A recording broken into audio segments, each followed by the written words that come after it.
মালিকের মায়া পাওয়া গেলে, দয়া পাওয়া গেলে, কৃপার অনুকম্পা পাওয়া গেলে অনেক বড় বড় অপরাধীও পার পেয়ে চলে যাবে।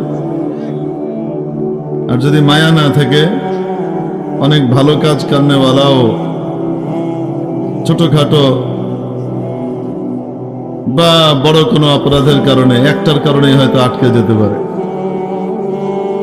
এজন্য যে কোনো অবস্থায় আল্লাহ রাব্বুল আলামিনের মায়া, কৃপা, দয়া, অনুকম্পা, রহম, করম, ফজল, ইহসানের বড় মুহতাজ হিসেবে আমরা জীবন কাটাবো। বলছিলাম যে মালিকের দয়া যদি না পাওয়া যায়, বিশেষ মায়া যদি শামিলে হাল না হয়, তাহলে অনেক বড় আমল করেও জাহান্নামে যাওয়া লাগতে পারে। বুখারী শরীফের এক ঘটনা আছে, যুকিরাত ইমরাতুন ইনদা রাসূলিল্লাহি সাল্লাল্লাহু আলাইহি ওয়াসাল্লাম। নবীজির কাছে এক নারীর ব্যাপারে আলোচনা করা হলো। নবীজির দরবারে ওই নারীর ব্যাপারে আলোচনা উঠল। কি আলোচনা?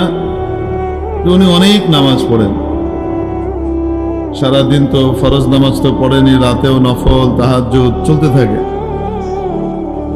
অনেক রোজা রাখেন, ফরজ রোজা তো রাখেনই রমজানের, নফল রোজাও বিপুল পরিমাণে রাখেন এবং অনেক দান খয়রাত করেন। বিকাসরাতি সালাতিহা ওয়া কাসরাতি সিয়ামিহা ওয়া কাসরাতি সাদাকাতিহা গায়রা। তবে মহিলার মধ্যে একটা দোষ আছে। কি সেটা? আন্নাহা তুদি জারাতাহা বিলিসানিহা। সে মহিলা তার প্রতিবেশী নারীকে নিজের মুখ দিয়ে, জবান দিয়ে কষ্ট দেয়। একদিকে এত নেকি আর আরেকদিকে এই একটা দোষ। নবীজি সাল্লাল্লাহু আলাইহি ওয়াসাল্লাম ফয়সালা দিলেন, হিয়া ফিন্নার, সে জাহান্নামে যাবে। কি অর্থ?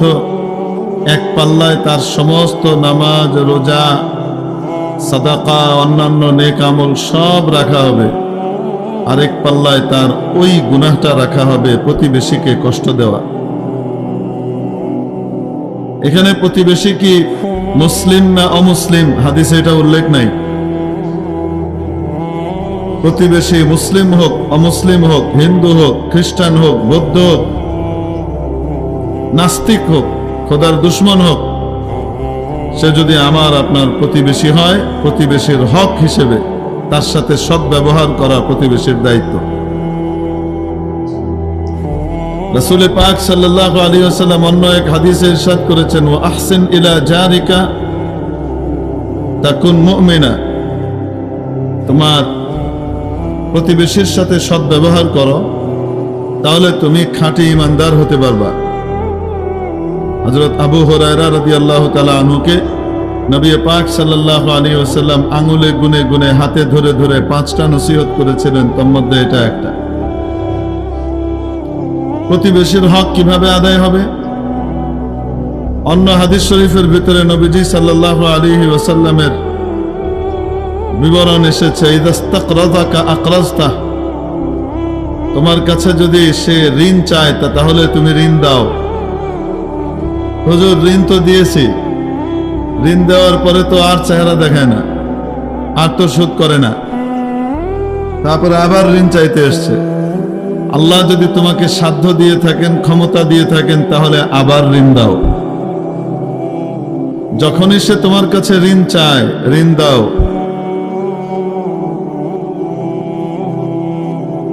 ওয়াইদা আসাবাহু খায়রুন হান্নাতা। তার ভালো কোনো সংবাদ পেলে, তার কাছে কোনো সুসংবাদ এসেছে, তাকে তুমি অগ্রিম গিয়ে মুবারকবাদি দাও। তার মেয়ের বিয়ে ঠিক হয়েছে, তুমি কার্ডের অপেক্ষা করো না, আনুষ্ঠানিক দাওয়াতের অপেক্ষা করো না, তুমি নিজে গিয়ে বলো, ভাই খবর পেয়েছি ভাতিজির বিয়ে ঠিক হয়েছে, বড় সুসংবাদ, কোনো চিন্তা করবেন না, ইনশাআল্লাহ আমরা আছি খেদমতে। আর কোনো প্রয়োজন হলে বলবেন, মেহমান আসলে আমাদের বাড়িও ওপেন, খোলা আছে। আমাদের বাড়িতেও মেহমান বসতে দিতে পারবেন, যখনই প্রয়োজন হবে ডাকবেন, ইনশাআল্লাহ পাশে আছি। আমরাও তো তাই করি, তাই না? ও তুমি সারা দুনিয়ার কার্ড বিলি করে বেড়াও, আর আমাকে দাওয়াত দেওয়ার তুমি সময় পাও না, তাই না? রাস্তায় দেখা হলে তুমি মুখে মুখে দাওয়াত দাও। তোমার মেয়ের বিয়ে কেমনে হয় আমি দেখে দিব। আমরাও করি, এরকম করি। অবাস্তব না বাস্তব? আমরা এরকম করি, দাবি করি খাঁটি ইমানদার, দাবি করি খাঁটি মুসলিম, আর আচার আচরণ হলো অমুসলিমের। নবীজি কি শেখাচ্ছেন? খাঁটি মুসলমান হতে চাও, খাঁটি ইমানদার হতে চাও, প্রতিবেশীর সাথে সব ব্যবহার করো। কিভাবে করবে? ওয়াইদা আসাবাহু খায়রুন হান্নাতাহ, কোন ভালো সংবাদ তার এসেছে, যাও আগে গিয়ে মোবারকবাদ জানাও। তুমি গিয়ে তাকে অভিনন্দন জানাও, অপেক্ষা করো না যে সে তোমাকে এটা জানাবে। ছেলের ভিসার জন্য চেষ্টা করছিল, বিদেশে পাঠাবে, কুয়েত পাঠাবে, কাতার পাঠাবে, আমেরিকা পাঠাবে, জার্মান পাঠাবে, কাজ করার জন্য যাবে, পয়সা ইনকাম করবে। ভিসা হচ্ছিল না, ভিসা হয়ে গেছে, আপনি সংবাদ পেয়েছেন, আগে যে অভিনন্দন জানান। কেন? সে প্রতিবেশী। সে কি মুসলিম না অমুসলিম বিবেচ্য নয়, সে প্রতিবেশী। প্রতিবেশী হওয়ার সাথে সাথে যদি সে মুসলিম হয় তাহলে তো ডবল হক। আবার মুসলিম হওয়ার পাশাপাশি সে যদি আত্মীয় হয় তাহলে তো ট্রিপল হক। একটার পর একটা হক বেড়ে যাচ্ছে। বোঝাতে পারি নাই মনে হয়?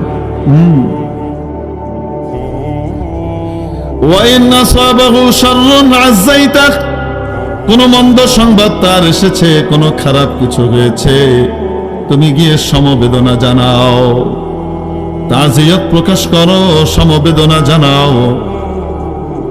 ব্যবসায় লস হয়ে গেছে, যে সমবেদনা জানাও। ভাইজান, ব্যবসায় চড়াই উতরাই থাকেই। বড় বড় ব্যবসায়ীরা লস করে তারপরে লাভের মুখ দেখেছে। কোনো চিন্তা করেন না, ইনশাআল্লাহ সময় একরকম থাকে না, সময়ের চাকা চেঞ্জ হইতে থাকে। এখন খারাপ তো কয়দিন পরে আবার ভালো হবে ইনশাআল্লাহ। চিন্তা করবেন না, টাকা পয়সার জন্য ভাববেন না। আমার বাচ্চাদের পেটে যদি 2 মুঠ খাবার জোটে তাহলে আপনার বাচ্চাদের জন্য খাবার হবে ইনশাআল্লাহ। ব্যবসার ধস নেমেছে, চিন্তা করেন না। এবার ফসল হয় নাই, চিন্তা করেন না, ইনশাআল্লাহ ফসল সামনের বার আবার হবে। আমার কাছে কিছু রাখা আছে, আমরা মিলেমিশে খাইতে পারবো ইনশাআল্লাহ। আজ্জাইতা, তাজিয়ত জানাও, তাকে গিয়ে সমবেদনা জানাও। আমরাও তো তাই করি। আমরা কি করি? যদি দেখি ছিনতাইকারী ধরছে রাস্তায় কাউরে, ঢাকা শহরের কথা বলি, আপনারা তো গ্রামগঞ্জে আছেন, গ্রামগঞ্জের মানুষের ভিতরে এখনো পর্যন্ত মানবতা, মনুষ্যত্ব কিছুটা হলেও বিদ্যমান আছে। একের বিপদে আর আরেকজন দৌড়িয়ে যায়। এক বাড়িতে ডাকাত পড়লে আওয়াজ পেলে গোটা গ্রাম দা, ছেনি, খন্তা যা আছে তাই নিয়ে ধাবিত হয় ডাকাত ছেদানের জন্য। গ্রামে এখনো আলহামদুলিল্লাহ আছে, শহরে আস্তে আস্তে কমে যাচ্ছে। শহরে কেমন যেন হিজ হিজ হুজ হুজ, তুমি আমি আমি, প্রত্যেকে নিজের স্বার্থপরতার জীবন কাটাচ্ছে। ফলশ্রুতিতে দেখা যায় এক বিল্ডিং এর ভিতরে 10টা-12টা ফ্যামিলি থাকে। 10-12 বছর হয়ে গেছে, জানেও না কোন ফ্ল্যাটে কে আছে, দেখাও হয় না, কথাও হয় না, জানা জানিও নাই। পাশের বাড়িতে কেউ যদি আল্লাহ মাফ করুক মরে পড়ে থাকে তাহলে পাশের রুমের ফ্ল্যাটওয়ালাদেরও খবর থাকে না। এই অবস্থা যায় অনেক সময়। ইল্লা মাশাআল্লাহ কিছু মানুষ আছে বড় সোশ্যাল, তারা আল্লাহর রহমতে সকলেরই খোঁজ খবর নেয়, খোঁজ খবর রাখে। আবার মানুষের রুচি বিকৃতি এই পরিমাণও ঘটেছে, কেউ যদি আবার বেশি খোঁজ খবর রাখে তখন আবার বলতে থাকে ব্যাপার কি, গায়ে পড়ে এত তেল মারতেছে কেন? নিশ্চয়ই কোনো বদ উদ্দেশ্য আছে, মানে সন্দেহের চোখে দেখে। এটাও আরেক ঝামেলা। প্রতিবেশী বিপদে পড়লে, খারাপ অবস্থার শিকার হলে তাকে সমবেদনা জানাবে দূরের কথা, রাস্তায় ছিনতাইকারী ধরেছে, গেটের মুখে চিৎকার করছে, জানালা খোলা থাকলে বলে জানালা বন্ধ কর তাড়াতাড়ি, সময় গুলি করে দিবে, ভিতরে গুলি আসবে। 6 তলার উপর থেকে সে ভয় পাচ্ছে, সে যে ডাক দিবে যে আসেন এখানে ছিনতাইকারী ঢুকে ধরেছে, বাঁচান, এই হিম্মত, এই সাহসটুকু, এই বুদ্ধিটুকু ওই সময় যোগান পায় না। এটাই বাস্তবতা। মুখে তো বলি আমরা মানুষ, মুখে বলি আমরা মুসলমান, কিন্তু ইসলাম এবং মুসলমানের যে শিক্ষা, সেই শিক্ষাগুলো আমরা কতটুকু ধারণ করতে পেরেছি। আল্লাহ পাক আমাদেরকে ধারণ করবার তৌফিক দান করেন। আমি আস্তে আস্তে পাশ্চাত্যের এবং বিজাতীয় কৃষ্টি কালচারের পচা জিনিসগুলো আমাদের ভেতরে ঢুকে যাচ্ছে এবং পচা জিনিসগুলোতে আমরা আক্রান্ত হচ্ছি। ওদের ভালো জিনিস যেগুলো ওরা আমাদের কাছ থেকে, ইসলাম ওয়ালাদের কাছ থেকে নিয়েছে, সেগুলো আমরা ফিরিয়ে আনতে পারছি না। আমার নবী আমাকে যে শিক্ষা দিয়েছেন, সেই শিক্ষাটা ওরা গ্রহণ করে ওরা এগিয়ে যাচ্ছে, আমরা সেই শিক্ষাটাকে বাস্তবায়ন করতে পারছি না। উল্টো ওদের পচা জিনিসগুলো, উলঙ্গপনা, বেহায়াপনা, ন্যাংটা হয়ে ঘোরাফেরা করা, কাপড় চোপড়ে ঠিকঠাক না থাকা, লজ্জা হ্যাঁ সব বিসর্জন দিয়ে দেওয়া, বেডরুমের কাজগুলা কুকুর বিড়ালের মতো রাস্তাঘাটে করা, এগুলো আমরা আমদানি করছি খুব। আবার এগুলোর নাম দিচ্ছি আমরা স্বাধীনতা। ভালো জিনিসগুলো তো নেই না, খালি পচা জিনিসগুলো নেই। নির্বাচনে হেরে গেলে যিনি জিতেছেন তাকে অভিনন্দন জানানো, যে না ঠিক আছে আপনি জিতেছেন, আপনি ভালো করে চালান, ভালো কাজে আমরা আপনার সাহায্যে থাকবো। মুহু, এই কামে তো নাই। উল্টা হলো, আমি জিতলে নির্বাচন সঠিক হয়েছে, আর আমি ছাড়া কেউ জিতলে নির্বাচনে কারচুপি হয়েছে, স্থূল কারচুপি হয়েছে। অভিনন্দন জানানো তো দূরের কথা, উল্টো প্রতি ভালো কাজ বাস্তবায়ন করতে গেলে প্রতিটা কাজে সেই ভালো কাজের ভিতরে বাগড়া দেওয়া, এটা হলো আমাদের বর্তমান বাংলাদেশের গণতান্ত্রিক প্রক্রিয়ার কাজ। ইউরোপ আমেরিকার সাথে গণতন্ত্রের তুলনা করেন, ওখানে একজন বিরোধী দলীয় এমপিকেও যে পরিমাণ সম্মান এবং ইজ্জত, সে এমপি শুধু এই কারণে স্থানীয় প্রশাসন, পুলিশ প্রশাসন যেভাবে দেয়, যেভাবে তাকে প্রোটেকশন দেয়, যেভাবে তার কথার মূল্যায়ন করে, হ্যাঁ আমাদের দেশে তো মাশাআল্লাহ আর কইলাম না, ঠিক না? আমাদের এখানে যদি বিরোধী দলীয় এমপি হয় তাহলে ওই এলাকায় বরাদ্দ দেওয়া যাবে না ঠিক মতো। এই হলো আমাদের রুচি প্রকৃতি। আবার কথায় কথায় বলে আমরা উন্নত হয়ে যাচ্ছি, আমরা এখন মিড লেভেলে পৌঁছে গেছি, কয়েকদিন পরে আমরা উন্নত হয়ে যাবে। কিছু বাবা, শুধু পয়সার নাম উন্নতি নাকি? আচার আচরণ, আখলাক, ব্যবহার, শিষ্টাচার, ভদ্রতা, ম্যানার, এগুলো হলো মানবতা, মনুষ্যত্ব। এটা হলো আসল উন্নতি। ইনফ্রাস্ট্রাকচারাল ডেভেলপমেন্ট, অবকাঠামোগত উন্নয়ন, ভালো রাস্তা, ভালো ব্রিজ, বড় বড় সুন্দর টানেল, আর এটা আর ওটা, বড় বড় বিল্ডিং, দালান কোঠা, আর সুরম্য অট্টালিকা, আর চমৎকার সব চোখ ধাঁধানো মল, এই সমস্ত উন্নয়নের নাম উন্নয়ন নয়। এগুলো তো বস্তুর উন্নয়ন। মানুষের উন্নয়ন তখন হয় যখন তার মানবতার, মনুষ্যত্বের উৎকর্ষ সাধিত হয়। আমি তো বলি আমার বাংলাদেশ আজ থেকে 40 বছর আগে অনেক উন্নত ছিল, অনেক উন্নত ছিল। আমাদের হয়তো খাওয়া দাওয়া তেমন ছিল না, হয়তো আমাদের রাস্তাঘাট এত উন্নত ছিল না, যোগাযোগ মাধ্যম হয়তো এত উন্নত ছিল না, কিন্তু মানুষের ভিতরে মানবতা, মনুষ্যত্বের উপস্থিতি ছিল, আদব ছিল, লেহাজ ছিল, কায়দা ছিল, গুরুজনকে সম্মান করার মতো যোগ্যতা মানুষের ভিতরে বিদ্যমান ছিল, ছোটকে স্নেহ করা, আদর করে তাকে বুকে টেনে নেওয়ার মতো মানসিকতা এই জাতির মধ্যে ছিল। আজকে যেন তা বিলুপ্ত হওয়ার পথে প্রায়। আগে আজকে 30-40 বছর আগের কথা জিজ্ঞেস করেন যারা মুরব্বীরা আছেন, ওনাদেরকে জিজ্ঞেস করে তারও আগে কেমন ছিল। স্কুলে পড়ুয়া একজন ব্যক্তি জেনারেল লাইনে পড়েছে, মাদ্রাসায় পড়ে নাই, কলেজে ভার্সিটিতে পড়ে বের হয়ে এসেছে, সরকারি বড় চাকরিজীবী হয়েছে, সরকারি বড় কর্মকর্তা হয়েছে, গ্রামে এসেছে নিজের বাড়িতে রাস্তাও নাই, রিক্সা যাওয়ারও রাস্তা নাই, গরুর গাড়ি যাওয়ারও রাস্তা নাই, সাইকেলে করে যায়। কিসে করে? আর এখান থেকে ওখানে যায় তো ওই আইলের ভিতর দিয়ে এরম এরম করে, ক্ষেতের মাঝখানে, আইলকে কি বলেন আপনারা? জি, আইলই বলেন। ক্ষেতের মাঝে, দু ক্ষেতের মাঝখানে যে বাউন্ডারি এবং বর্ডার দেয়া আছে, যেটা দিয়ে মানুষ হাঁটা চলা করে একটু মোটা হলে, আইল বলে না? এই আইলের উপর দিয়ে কি যায়? আরে মানুষ পার হয় সাইকেল চালিয়ে কোনো মতে যায়, 2টা সাইকেল আসার মতো জায়গা নেই। এরকম রাস্তা ছিল এক সময়। যাচ্ছে রাস্তা দিয়ে, মনে করেন আলের উপর দিয়ে না, রাস্তা দিয়েই যাচ্ছে। দূর থেকে তার প্রাইমারি স্কুলের টিচারকে দেখেছে। প্রাইমারি স্কুলের টিচার, সে যেখানে ছিলেন ওখানেই আছেন, প্রাইমারি স্কুলে নিজের জীবন শেষ করে দিচ্ছেন। আর ছাত্র বড় হয়ে সরকারি বড় ঊর্ধ্বতন কর্মকর্তা হয়েছে, মন্ত্রণালয়ের মনে করেন সচিবিক দায়িত্ব পালন করছে।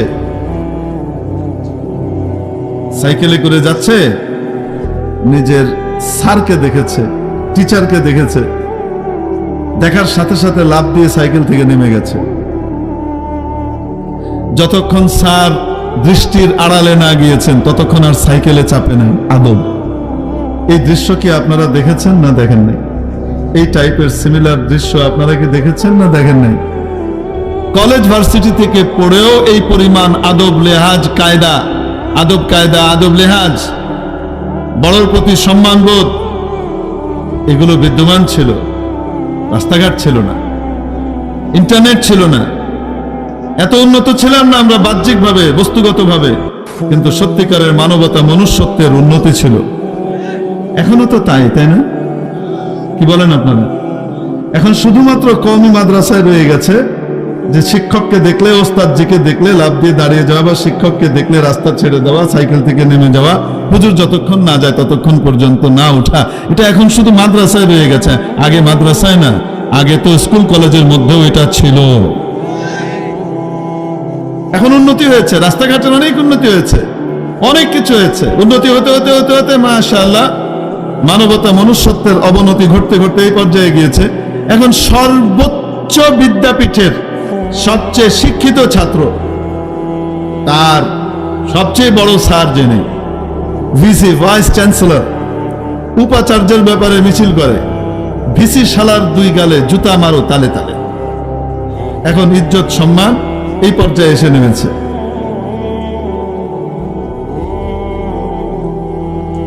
এটার জন্য শুধু ছাত্ররাই দায়ী তা নয়, বরং এটার জন্য শিক্ষকরাও নিজেদের সম্মানের যে উচ্চ আসন ছিল সেই আসন থেকে নিজেদেরকে নামিয়ে ব্যবসায়ীর কাতারে সামিল করে দেওয়া, বা সরকারি দলের ক্ষমতাসীনের লেজুর ভিত্তি করা, এই মানসিকতার মধ্যে যখন নেমে এসেছে, ছাত্রদের মন থেকে সে আজমত, ইজ্জত, সম্মান সেগুলো বিদূরিত হয়ে গেছে। শুনতে খুব খারাপ লাগছে আপনাদের, আমি বুঝতে পারছি। হুজুর কিছু মিষ্টি মিষ্টি কথা বলেন, শুনলে সোজা জান্নাতে চলে যাব, যেন মনে হয় শোনার সাথে সাথে আমি তো জান্নাতি, তাই না? জাহান্নামের গর্তের ভিতরে ঢুকে বসে আছি, তারপরেও যেন এমন একটা কথা আপনি বলবেন যেটাতে মনে হবে যেন আমি জান্নাতুল ফেরদাউসের আলা মাকামে চলে গেছি। এরকম বয়ান শুনতেও সবাই খুব পছন্দ করে, খুব ভালো লাগে। ক্যান্সারের রোগী, তাকে বলা হচ্ছে আপনি একদম সুস্থ, পারফেক্ট। কি বলেন আপনি? আপনার মতো স্বাস্থ্য এই বাংলাদেশে আর কারো নাই, খুব চমৎকার, আপনি খুব ভালো আছেন, কিছু দরকার নেই, কোনো ট্রিটমেন্ট দরকার নেই। খুশিতে আমি ভালো আছি। আগে যা একটু বাস বিচার করে খাইতো, এটা খেলে বাড়বে, ওটা খেলে বাড়বে, এটা একটু, এখন গোগ্রাসে খেয়ে মোট তো 3 মাসে মেরে গেছে 3 দিন। আমাদের দেশে এরকম ডাক্তারদেরকে এবং আমাদের দেশে এরকম রুহানি চিকিৎসকদেরকে মানুষ খুব বেশি পছন্দ করে। কিন্তু আসল কথা বলে দিলে, যেখানে তেতো লাগবে, যেখানে গুঁতো লাগবে, যেখানে ডাক্তার বলবে ক্যান্সার হয়ে গেছে, কেমোথেরাপি দেওয়া লাগবে, কেমোথেরাপির এত কষ্ট, দেওয়ার পরে মাথার চুল পড়ে যায়, দাড়ি পড়ে যায়, ভ্রু পড়ে যায়, মাখনদার মতো লাগে, কেমন ভয়ঙ্কর লাগে, নিতে হবে, ইনজেকশন দেওয়া লাগবে, তেতো লাগবে, কষ্ট লাগবে, জ্বলবে। এরকম ডাক্তারকে আমাদের দেশে খুব একটা পছন্দ করতে চায় না, বাধ্য না হয়, তো খালি মিঠা মিঠা ওয়াজ শুনতে চায়। আচ্ছা যাই হোক, তো পাশ্চাত্যের কাছ থেকে শুধু বাজে জিনিসগুলো আমরা আমদানি করি, তাদের ভিতরে যে ভালো জিনিসগুলো আছে, কমিটমেন্ট ঠিক রাখা, পাঞ্চুয়ালিটি, সময়ানুবর্তিতা, নিয়মানুবর্তিতা, ওয়াদা করলে সেই ওয়াদা ঠিক রাখা, ব্যবসায়িক লেনদেনের ক্ষেত্রে যে অঙ্গীকার করে সেই অঙ্গীকারটাকে ঠিকঠাক মতো বাস্তবায়ন করা, যেগুলো আসলে ইসলামের শিক্ষা ছিল, ইসলামের কাছ থেকে ওরা নিয়ে উন্নত হয়েছে, সেই শিক্ষাগুলো মুসলমান বাস্তবায়ন করে না, সেগুলো ওরা বাস্তবায়ন করছে, আর ওদের ভিতরে খারাপ যেগুলো আছে, পচা কাজগুলো, সেগুলো সব আমদানি করে এখানে নিয়ে আসতেছে। আসো আসো, আমরা এখানে এগুলো চাষ করার জন্য বাংলাদেশকে পেতে দেখেছি, আসো। আল্লাহ আমাদেরকে হেফাজত করুন, আমিন।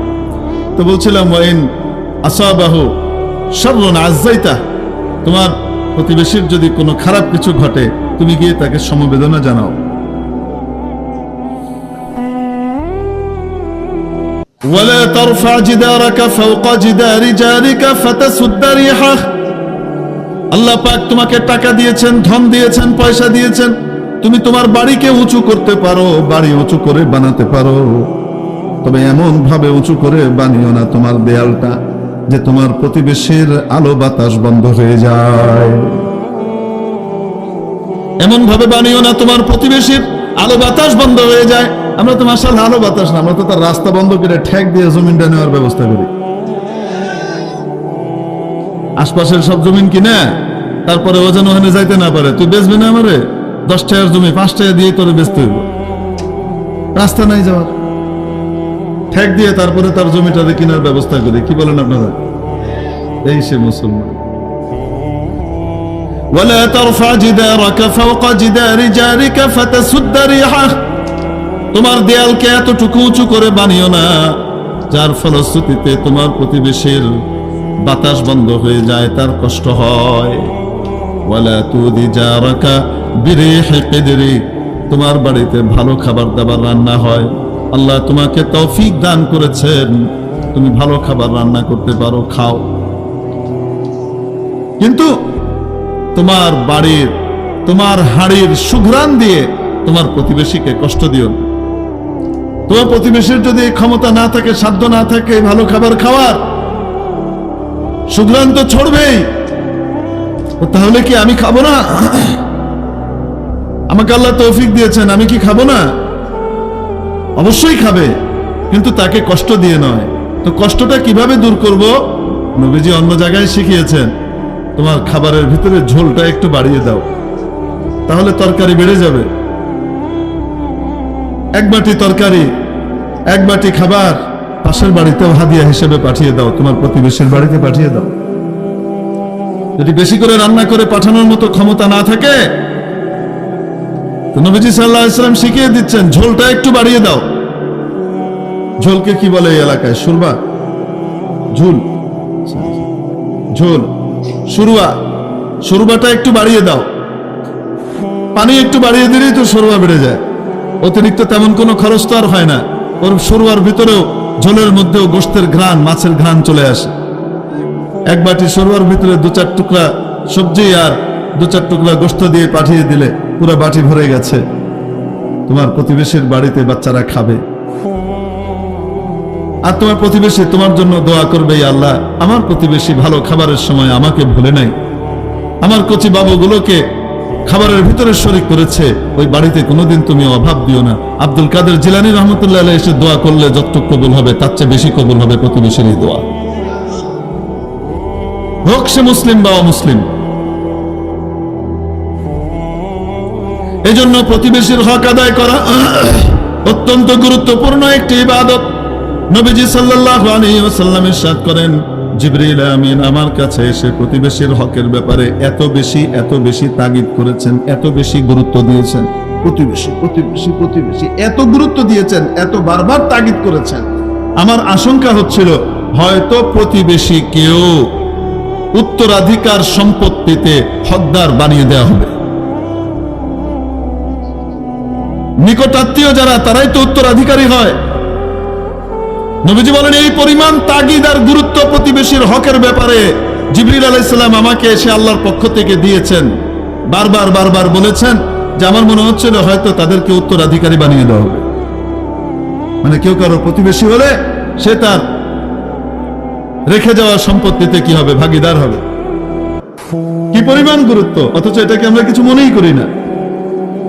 লক্ষ্য করলে দেখেন, নবীজি সাল্লাল্লাহু আলাইহি ওয়াসাল্লাম এই হাদিস শরীফে আমাদেরকে বুঝিয়ে দিলেন, এত নামাজ, এত রোজা, এত দান খয়রাত, এত ইবাদত, একদিকে এত কিছু নেকি নেক আমল, আর আরেকদিকে শুধু প্রতিবেশীকে মুখ দিয়ে কষ্ট দেওয়ার আমল।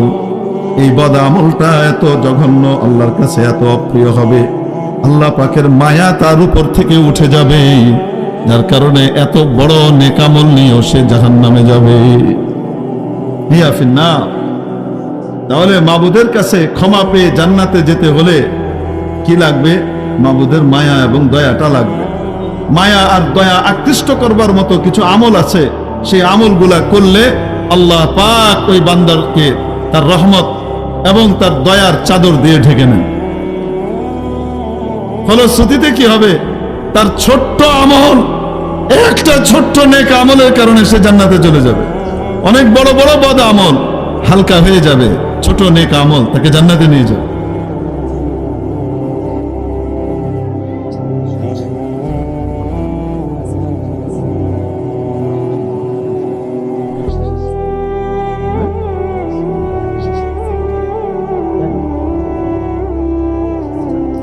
আশপাশে নামাজ শেষ হয়ে গেছে, তো বাইরে এতক্ষণ মাইক চলছে। ইন্না লিল্লাহি ওয়া ইন্না ইলাইহি রাজিউন। ভাই, আমাদের মাহফিলের উদ্দেশ্য কি? নামাজ কায়েম করা, নামাজ প্রতিষ্ঠা করা। যদি এখানে চালাইতেই হয় তো তাহলে শুধু ভেতরের মাইক চলবে, বাইরের মাইক নামাজের সময় বন্ধ থাকবে, এটা করা যেত। অথবা নামাজের সময় আমরা নামাজ পড়ে নিতাম।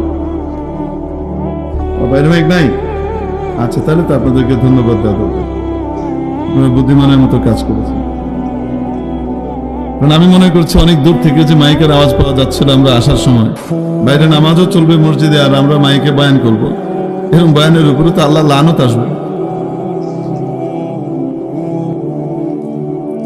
আর একটা খুব খারাপ অভ্যাস আমাদের ভিতরে দেখা যাচ্ছে, সেটা হলো দীর্ঘ রাত পর্যন্ত, অনেক রাত পর্যন্ত চারিদিকে বহু দূর দরাজ পর্যন্ত মাইক চলছে। মাইকের ব্যবহার শরীয়ত সম্মতভাবে হওয়া উচিত। মাইকের ব্যবহারের ভিতরেও শরীয়তের দিক নির্দেশনা আছে না নাই? জোর করে কাউকে তো ইসলাম শেখানোর দরকার নেই, জোর করে তো কাউকে দিনের কথা শোনাবারও দরকার নেই।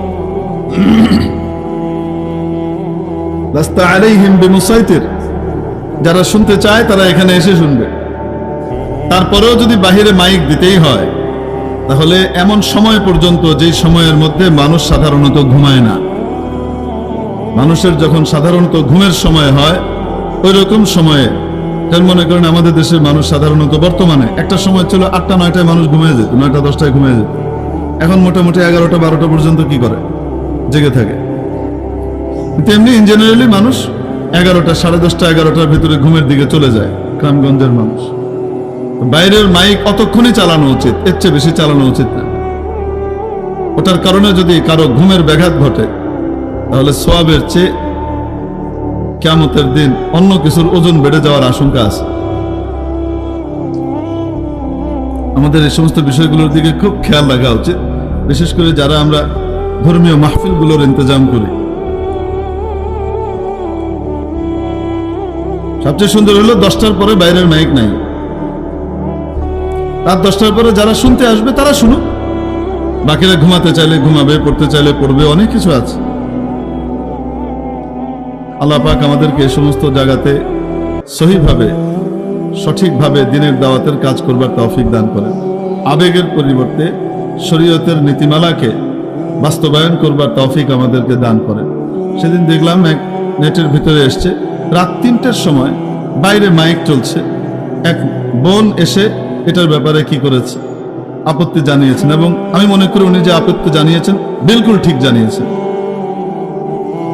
উনি খুব ভদ্রভাবেই বলেছেন যে দিনের কথা হবে, ওয়াজ মাহফিল হবে, এটাতে আমার কোনো আপত্তি তো নাই, আমরা এটাতে তো আগ্রহী, কিন্তু রাত এখন বাজে 3টা। যারা শুনতে চায় তাদেরকে শোনান, যারা ভেতরে এসেছে শুনছে তাদের জন্যই মাইকটা সীমাবদ্ধ রাখা হোক। বাহিরে চারিদিকে যে আওয়াজ যাচ্ছে, আমি ঘুমাতে পারছি না, আমার বাচ্চা ঘুমাতে পারছে না, কালকে দিনে অনেক কাজ আছে, এটা ওটা আছে, এটা তো আসলে অনুচিত। এই ধরনের প্রশ্ন ওঠার সুযোগ কেন আমরা দেব? ওখানে অনেকে ভালো কমেন্টও করেছে, অনেকে বাজে কমেন্টও করেছে, আবার এখানে ইসলাম বিদ্বেষী শক্তিও বিরাট বগল বাজিয়েছে, সুযোগ নিয়েছে। যেহেতু আমাদের ওই বোনের দাবিটা ছিল যৌক্তিক, অতএব এই যুক্তির তাওয়াতে অনেক ইসলাম বিদ্বেষী এসে কি করেছে, তার রুটি সেকে নিয়ে চলে গেছে। ঢালাওভাবে সমস্ত ওয়াজ মাহফিল থেকে শুরু করে দিনের দাওয়াতকে কঠিনভাবে সে আক্রমণ করেছে, এরকম লোকও আছে। আবার অনেকে তার এই যৌক্তিক দাবির প্রতি সমর্থন জানিয়েছে ভদ্রভাবে, আবার কেউ তাকে কটাক্ষ করেছে। এই কটাক্ষ করাও মোটে উচিত হয়নি, যেটা সঠিক কথা সেটা তো সঠিক। আল্লাহ পাক আমাদেরকে কিয়ামতের দিন তো উঠাবেন না, সেদিন কিন্তু কারোর সাথে বিশেষ খাতির আর কারোর সাথে বিশেষ দুশ্মনী আল্লাহর এমন কিন্তু নাই। আল্লাহ পাক কিন্তু শরীয়তের নিয়মের উপরে যে চলেছে তার প্রতি বিশেষ অনুগ্রহ প্রকাশ করবেন, আর যে উল্টো করেছে তার সাথে কিন্তু বিশেষ খাতিরের ফয়সালা হবে। বিষয়টা কিন্তু এরকম না। আমরা যদি মনে করি ওই ইহুদিদের মতো, ইহুদিরা কি মনে করতে জানেন? কোরআন শরীফে আল্লাহ বলেছেন, নাহনু আবনাউল্লাহি ওয়া আহিব্বাউ, আমরা আল্লাহর ছেলে পেলে আর আমরা আল্লাহর বন্ধু বান্ধব, ফ্রেন্ডস। ওরা কি? ইহুদিরা আল্লাহর বন্ধু বান্ধব এবং আল্লাহর ছেলে পেলে। অতএব আল্লাহ তার ছেলে পেলেদেরকে কি আর আযাব দিবে? আল্লাহর ছেলে পেলে এবং আল্লাহর বন্ধু বান্ধব তাদের সাথে সবসময় বিশেষ খাতির হবে। এই টাইপের কল্পনা করার চিন্তা করা যে আমরা অমুক শ্রেণী, অতএব আমাদেরকে কেউ ধরপাকড় করবে না, কিয়ামতের দিন আল্লাহর কাছে কোনো জবাব দিয়ে আমাদেরকে করতে হবে না, এই কথা যদি কেউ মনে করি, তো তাহলে এখনো আমি ইসলামের সঠিক পথের উপরে আসতে পারিনি। আমার ভিতরে মুসলমানের নামে ইহুদিবাদ ঢুকে গেছে। আল্লাহ পাক আমাদেরকে হাদারাতে উলামা ইকরামের দিক নির্দেশনা অনুযায়ী, কোরআন এবং সুন্নাহ অনুযায়ী জীবনের প্রতিটি কাজকে করবার তৌফিক দান করেন। আমি যেন মাইক ব্যবহারের ক্ষেত্রেও আমাদেরকে অত্যন্ত সচেতনতার পরিচয় দিতে হবে, যেন দিনের দাওয়াত দিতে গিয়ে, যেন ইসলামের কথা শোনাতে গিয়ে কারো আমি শারীরিক এবং মানসিক হক নষ্ট না করে এবং তার ক্ষতি না করে বসে। 3টা পর্যন্ত মাইক বাজতেছে বাইরে, 2.5 মাইল 2 মাইল দূরে, যদিও 2.5 মাইল 2 মাইল দূরে তো মাইক থাকে না, কিন্তু তারপরেও মনে করেন আপনি রাতের বেলায় আওয়াজ তো অনেক দূর দরাজ পর্যন্ত যায়, মানুষের ঘুমের ক্ষতি হবে। এটা যেন না করা হয়। আল্লাহ পাক আমাদেরকে আমলের তৌফিক দান করেন। তো বলছিলাম যে মাওলায়ে পাকের রহম করম ছাড়া আমরা কেউই বাঁচতে পারবো না। যদি মাওলায়ে পাক আমাদেরকে রহম করম দান করেন, তাহলে ছোট্ট নেক আমল দিয়ে পার পেয়ে চলে যাব। হাদিস শরীফে নজিরও আছে, এক মহিলা ছিল বনী ইসরাইলের, পাপিষ্ঠা নারী, শরীরের বিনিময়ে পয়সা নিত। এর চেয়ে বেশি খুলে বলার মতো অবস্থা নাই, ছোট ছোট বাবুরাও আছে মাশাআল্লাহ। শরীরের বিনিময়ে কি নিত? সে পয়সা নিত। যার কারণে ওই সময়কার এলাকাবাসী তাকে এক ধরনের বয়কট করেছে, তার সাথে তেমন সম্পর্ক রাখতো না ভালো মানুষরা। একদিন সে রাস্তা দিয়ে হেঁটে যাচ্ছে জঙ্গলের মধ্য দিয়ে, তো প্রখর রোদের মধ্যে তীব্র গরম, ওই মহিলা দেখে একটা কুকুর ইয়ালহাসু, হাঁপাচ্ছে, তার জিভ বেরিয়ে এসেছে। কুকুরের যখন খুব পিপাসা পায় তখন তার জিভ বেরিয়ে আসে এবং সে হাঁপাতে থাকে এক ধরনের। পাশেই কুয়া, কিন্তু কুয়ার পানি এতটা নিচে যে কুকুর নাগাল পাবে না, নাগালের বাইরে। মহিলা করলেন কি, এই কুকুরের এই কষ্টটা দেখে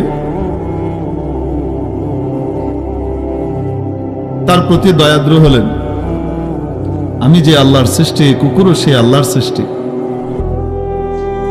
আমার তো কিয়ামতের দিন হিসাব হবে, কুকুরের তো কিয়ামতের দিন হিসাব নাই। আমার জন্য জান্নাত জাহান্নামের ব্যাপার আছে, তার জন্য তো কিছুই নাই। সে কষ্ট পাচ্ছে।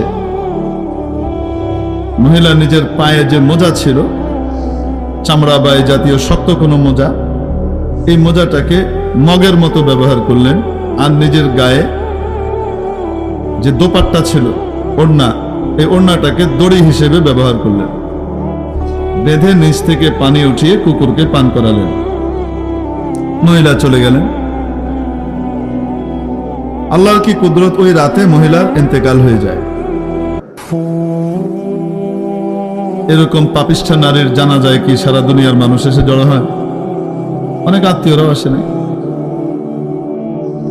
কবর হয়ে গেছে। আল্লাহ পাক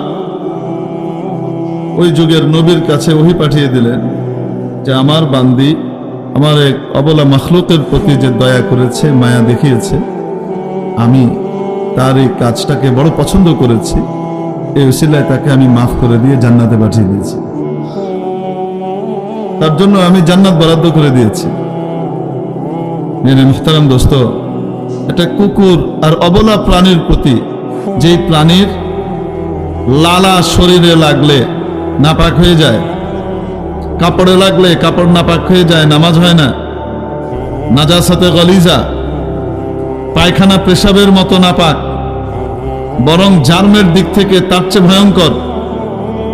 এই জার্ম দূর করার জন্য নবীজি সাল্লাল্লাহু আলাইহি সাল্লাম কুকুর যদি কোনো পাত্রে মুখ দেয়, তাহলে নবীজি ওই পাত্রকে পরিষ্কার করবার জন্য 7 বারও ধুতে বলেছেন।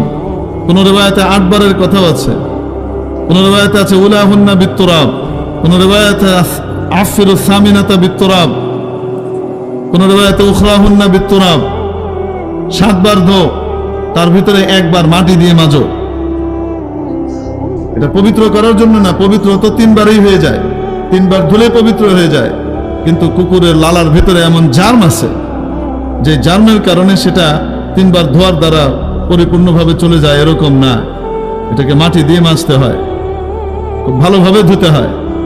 এরকম একটা জঘন্য প্রাণীকে পানি পান করানোর কারণে আল্লাহ রাব্বুল আলামিন এই পাপিষ্ঠা নারীর সমস্ত পাপ মাফ করে দিয়ে জান্নাতে পাঠিয়ে দিয়েছেন।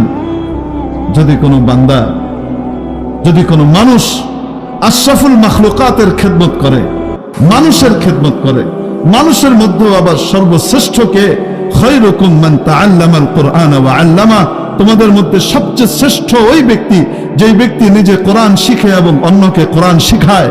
কোরআনের টিচার, হাদিসের টিচার, ফিকহের টিচার, যারা কোরআন শিখে অন্যকে কোরআন শিখায়, কোরআনের মর্ম শিখায়, কোরআনের বাণী শিখায়, কোরআনের তাফসীর শিখায়, এ লোক হলো সবচেয়ে সেরা।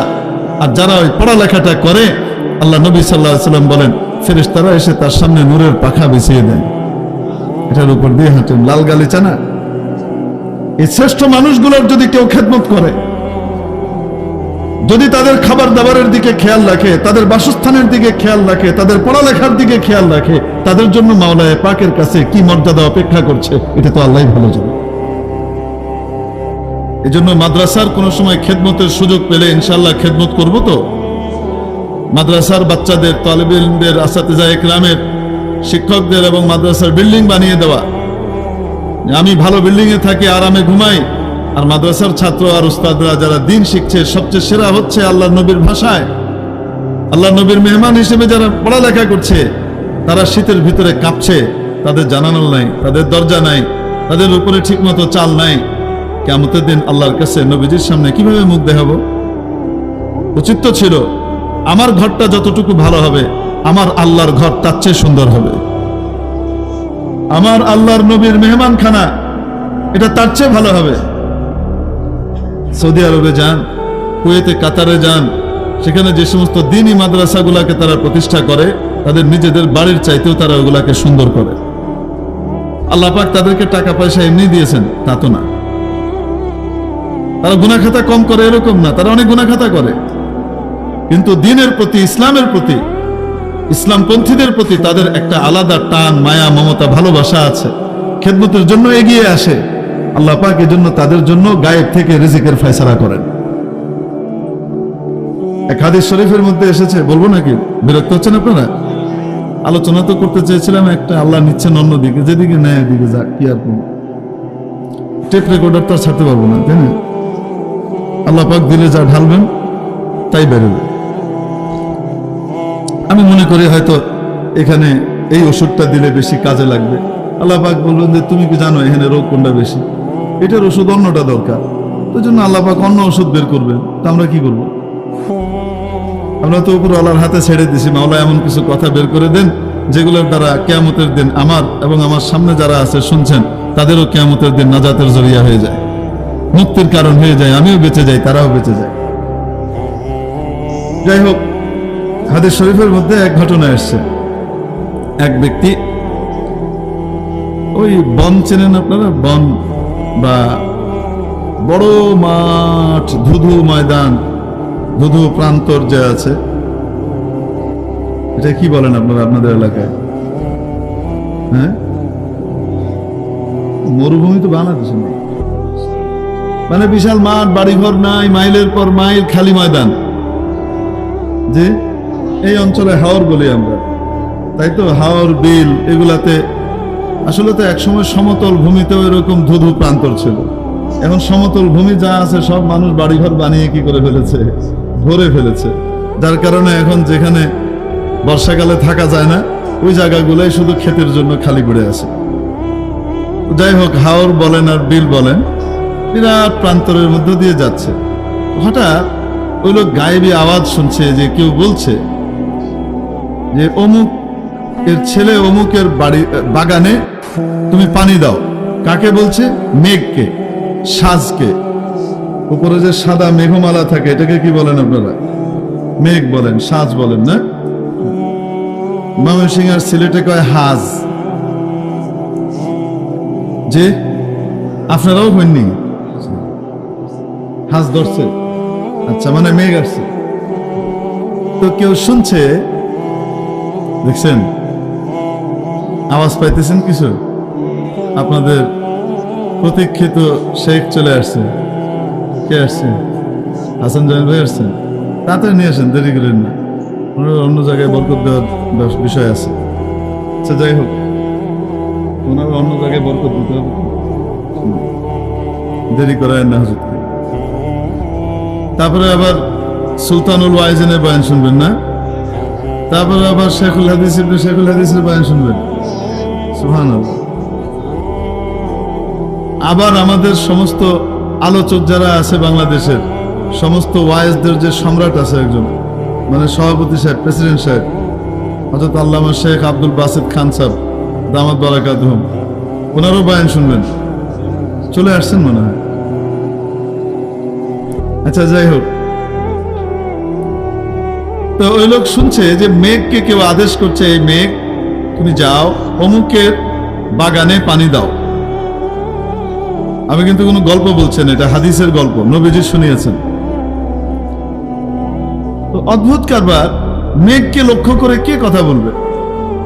ওই লোকের কৌতূহল হলো, এখানে তো কেউ নাই, তো তাহলে গায়েবী আওয়াজটা যে আসলো এটা কি আসলেই বাস্তবে, নাকি আমার হ্যালুসিনেশন হচ্ছে, আমার মতিভ্রম ঘটেছে, আমি উল্টো পাল্টা শুনছি, উল্টো পাল্টা দেখছি। তো তাকিয়ে দেখে যে না, এই আওয়াজ আসার সাথে সাথেই মেঘটা একদিকে চলা শুরু করলো। তার মানে এই ভদ্রলোক বুঝলেন যে আসলেই মেঘকে কেউ আদেশ করেছে। তাহলে মেঘটা কোথায় যায়? কৌতূহলী হয়ে ওই মেঘের পেছন পেছন উনি যাওয়া শুরু করলেন।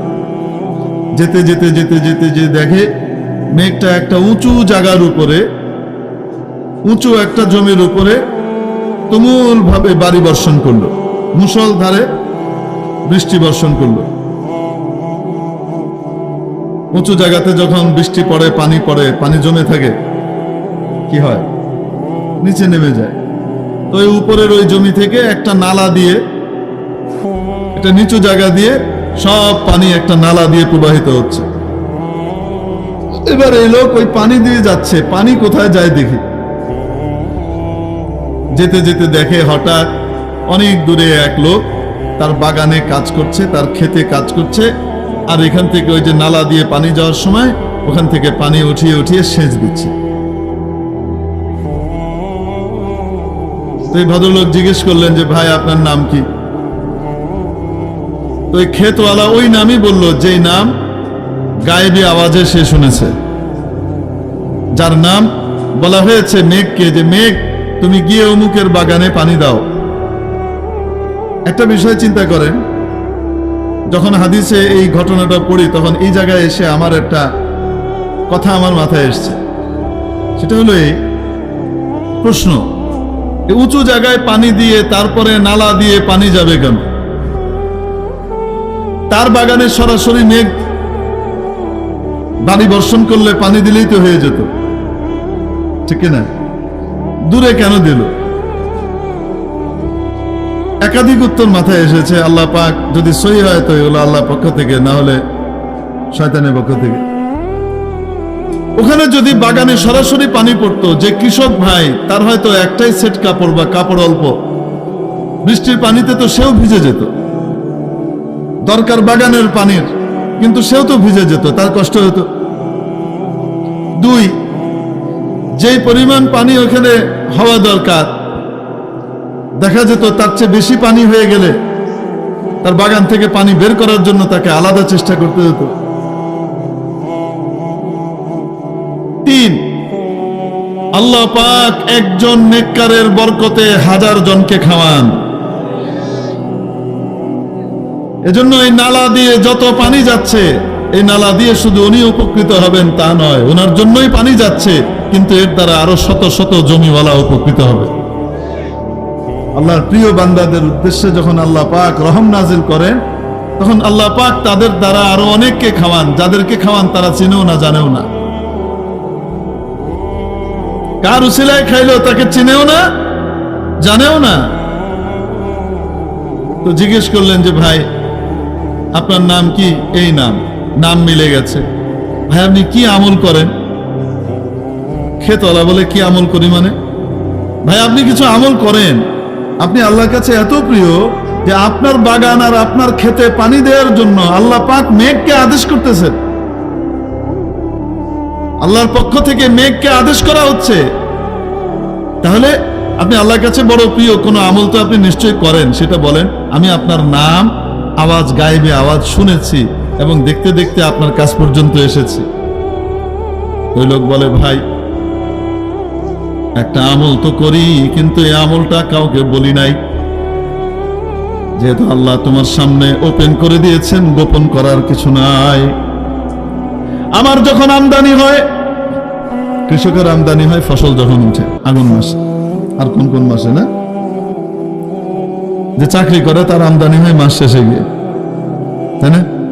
যে দিন মজুরি করে তার আমদানি হয় প্রত্যেক দিন মাগরিবের সময়, নাকি? এক একজনের এক একভাবে আমদানি হয়। ইউরোপ আমেরিকাতে আমদানি হয় সপ্তাহের ভিত্তিতে, সাপ্তাহিকভাবে পয়সা পায়। যাই হোক,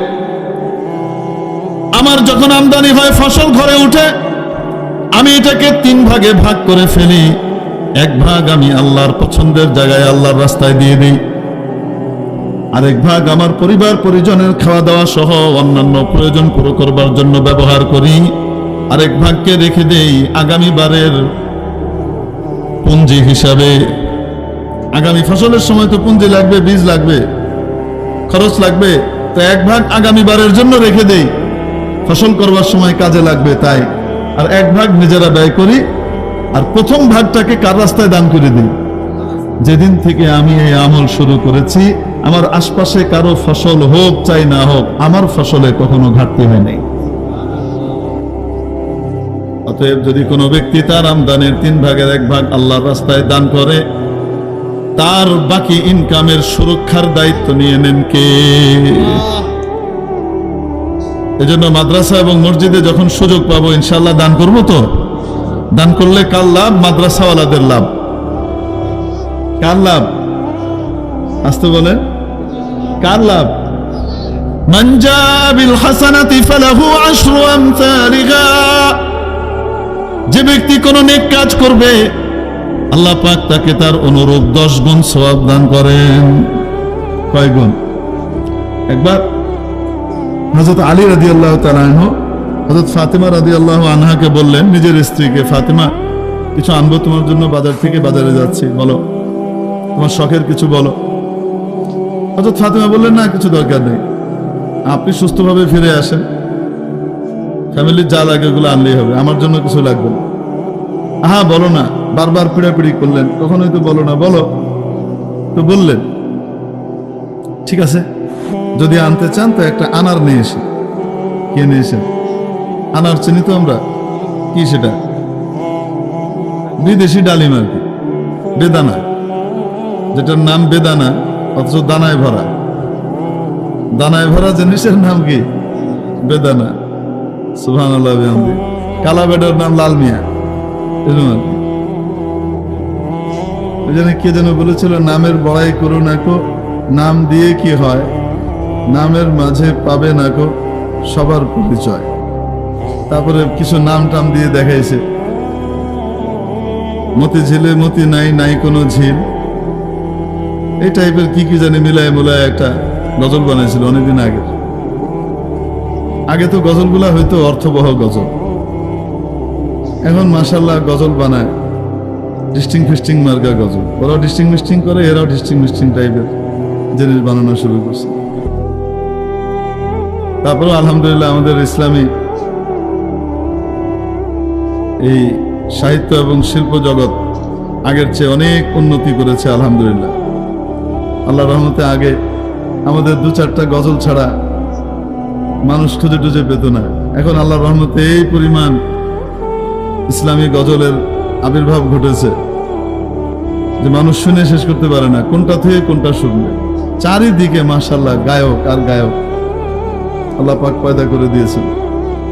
এই জমানায় যদি কেউ ইসলামী সাহিত্যের এবং শিল্পকলার এই উন্নয়নের যুগেও যদি কেউ বলে আল্লাহর কাছে, আল্লাহ কিছু পাই নাই তাই গান শুনছি, ডান্ডা একটা মাটিতে পড়তো না।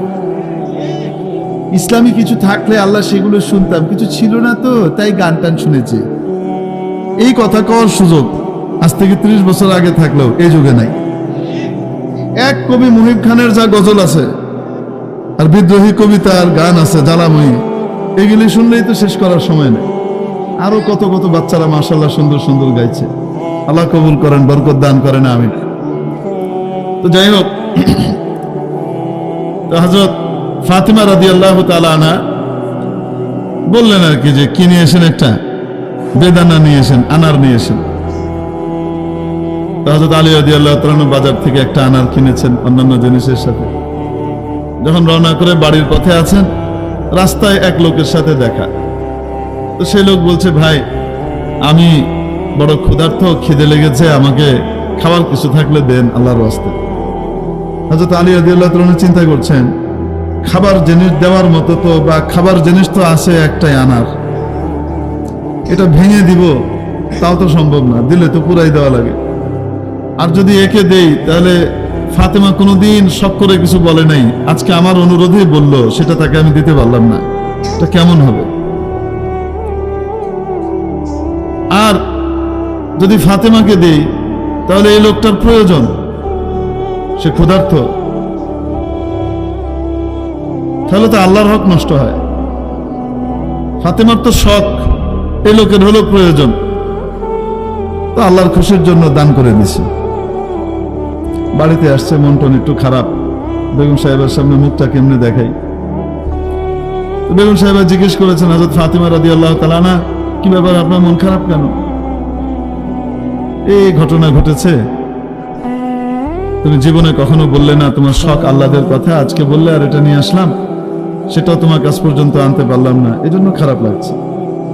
হযরত ফাতিমা রাদিয়াল্লাহু আনহা বললেন, স্বামী আপনি আল্লাহর খুশিকে যদি আমার উপরে প্রাধান্য না দিয়ে, যদি আপনি আমার খুশিকে আল্লাহর খুশির উপরে প্রাধান্য দিতে, তাহলে আমি মনে করতাম আমি উপযুক্ত স্বামী পাই নাই। আমার বুকটা গর্বে ভরে গেছে, আমার স্বামীর কাছে পৃথিবীর সবচেয়ে দামি, সবচেয়ে মূল্যবান জিনিস হলো আল্লাহর খুশি, আল্লাহর সন্তুষ্টি। এজন্য আমি খুব খুশি আপনি দান করেছেন। হযরত আলী রাদিয়াল্লাহু তাআলা আনহুর মনটা ভরে গেছে, এত সুন্দর কথা। আর দুজনের ভিতরে কি চলছে, আলাপ আলোচনা চলছে, গল্প টল্প চলছে, এর মধ্যেই কে যেন বাইরে দরজায় কড়া নাড়ছে।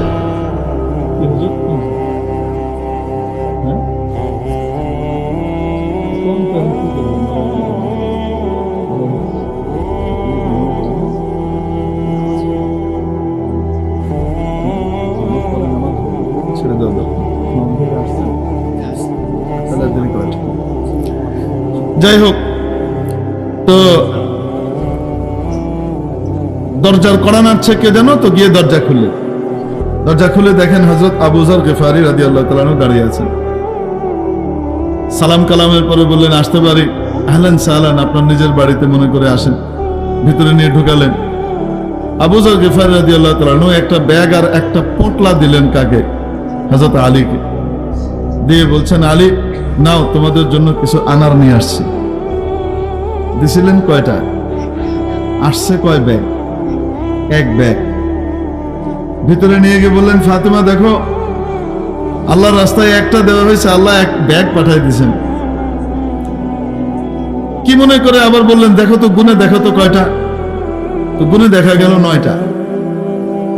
তিনি বললেন, ফাতেমা এটা ব্যাগে ভরে দাও, এটা আমাদের না, এটা ভুল ঠিকানায় আসছে। কারণ আল্লাহ পাক বলেছেন 1-এর বিনিময়ে 10 দিবেন। আল্লাহ পাক কখনো কম দিতে পারেন না। এখানে 10-এর কম আছে, একটা কম আছে, এটা আমাদের না। কেমন ইমান! ওটা নিয়ে ফিরিয়ে নিয়ে গেছে। হযরত, এটা মনে হয় আপনি আর কারোর জন্য কিনেছিলেন, চক্ষু লজ্জার খাতিরে মনে হয় দিয়ে দিয়েছেন, এটা আপনি তাদেরকে দিন। কেন আলী, তোমাদের কেন এমন মনে হলো? তো বলছেন এই ঘটনা, আল্লাহ তো 10টা দেওয়ার কথা, এখানে 9টা আছে। হযরত আবু যর গিফারী রাদিয়াল্লাহু আনহু বলেন, আলী, তোমাদের ঈমান দেখে ঈর্ষা হয়। আল্লাহর কথায়ও কোনো ভুল নাই, তোমাদের ঈমানেও কোনো ঘাটতি নাই। আরে তোমাদের জন্য তো 10টাই কিনেছিলাম, ব্যাগে এঁটেছে 9টা, জায়গা ছিল না, কোচের ভিতরে একটা রেখেছি, দিতে ভুলে গেছি। আসলে মাওলা তোমাদের জন্য 10টাই পাঠিয়েছেন, নাও। এজন্য মাবুদের রাস্তায় খরচ করলে, আল্লাহর প্রিয় জায়গায় খরচ করলে কমে না বাড়ে। ইয়ামহাকুল্লাহুর রিবা ওয়া ইউরবিস সাদাকাত। আল্লাহ পাক হারামকে ধ্বংস করেন, সুদকে ধ্বংস করেন, দান খয়রাতকে দিন দিন বাড়িয়ে দেন। দুনিয়াতেও বাড়ান, আখিরাতেও বাড়ান। যে কোনো নেক আমলে মাওলা পাক 10 গুণ দান করেন। একটা আমল এমন আছে যে আমলে মাওলা কমপক্ষে 700 গুণ দেন সওয়াব। কয় গুণ বলবো নাকি সেটা? مثل الذين ينفقون أموالهم في سبيل الله كمثل حبة أنبتت 7 سنابل في كل سنبلة 100 حبة। সেটা হলো আল্লাহর রাস্তায় দান। কেউ যদি আল্লাহর রাস্তায় দান করে, আল্লাহ উদাহরণ দিয়ে বিস্তারিত ভাবে কোরআন শরীফে বলছেন, তাকে মিনিমাম 700 গুণ দেয়। সুবহানাল্লাহ, সব ব্যক্তি চেয়েছে মিনিমাম কয়শো গুণ দেয়? 700 গুণ। আজকে যদি ঘোষণা করে বাংলাদেশ সরকার 1 ঘন্টা সময় দেওয়া হবে, যার কাছে যত টাকা আছে যা জমা দেওয়া হবে ব্যাংকে দেওয়ার সাথে সাথে তাকে 700 গুণ করে ফিরিয়ে দেওয়া হবে, তাহলে আপনার বিবি বাড়িতে কোনো টাকা রাখতে দিবে? কাঁচায় মুসায় বলবো সবটি লয়ে যান, জলদি ওখানে জমা দেন, বলবে কি বলবে না? বাংলাদেশ সরকার কোন সময় ধোঁকা দিতেও পারে, রাজনীতিবিদরা ধোঁকা দিতেও পারে, বা ধোঁকা দেয় নাই, ইচ্ছা ছিল ঠিকই, সাধ্য ছিল না, টান পড়ে গেছে, হইতেও পারে। মাওলার ব্যাংকে তো কখনো টান পড়ে না। তাহলে মাওলার রাস্তায় দান করতে কে কে রাজি আছি? হাত উঠায় দেখাইতে একটু। বিল্লাহি তাকবীর, মাশাআল্লাহ, বিল্লাহি তাকবীর, নারায়ে তাকবীর। হে আল্লাহ, যারা হাত উঠিয়েছেন তাদের বাড়িতে কখনো অভাব দিয়েন না। হে আল্লাহ, যারা মাদ্রাসায় পাশে দাঁড়ানোর নিয়ত করেছেন, তাদের আওলাদ ফরজনকে, তাদের খানদানকে সুখে শান্তিতে ইজ্জতের সাথে দুনিয়া আখিরাতে আপনি জিন্দেগি দান করুন। আল্লাহ পাক আমাদের সকলকে কবুল করেন, আমিন।